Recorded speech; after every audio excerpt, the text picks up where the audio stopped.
ክርስቶስ በተሰቀለ ሰዓት ሐዋርያቱ በዛ አልነበሩ ከዮሐንስ በስተቀር። አንደኛው ሐዋርያ በ30 ብር ሸጠው፣ ሌላኛው 3 ጊዜ ካደው፣ ሌሎቹ እግሬ አውጪኝ ብለው ጠፉ። ዘመድ አልነበረውም ክርስቶስ ዓርብ ዕለት። ባለቅኔው ምን አሉ? አልቦ ዘመድ ጊዜ ተዋርዶ ወይ ከውን ባይደ ጊዜ ተዋርዶ ዘመድ። በመዋረድ ቀን በሉ እስኪ ዘመድ የለም። አው በክፉ ቀን ዘመድ አለ። የደስታ ቀን የሚያጅቡን ሰዎች ባለን ጊዜ አይዞ አይዞ የሚሉን። ክርስቶስ አሳና እንጀራ ባበረከተ ጊዜ እኮ ዘመዱ ብዙ ነበር አይደል? ያና አሳና እንጀራ እየበሉ እንደውም ጭራሽ ሲጠፋባቸው መምህር ሆይ የት ሄደህ ጠፋ እያሉ እኮ ሲፈልጉት ዋሉ ይላል ዮሐንስ ወንጌል ምዕራፍ 6 ላይ። መምህር ሆይ የታደርክ ሲሉት ነበር። የጠገቡ ቀን ሁሉም ወዳጆቹ ናቸው።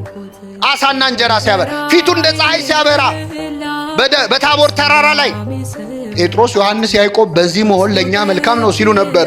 በቀራንዮ ግን በዚህ መሆን ለኛ መልካም ነው አላሉ። እግሬ አውጪኝ ብለው ጠፉ።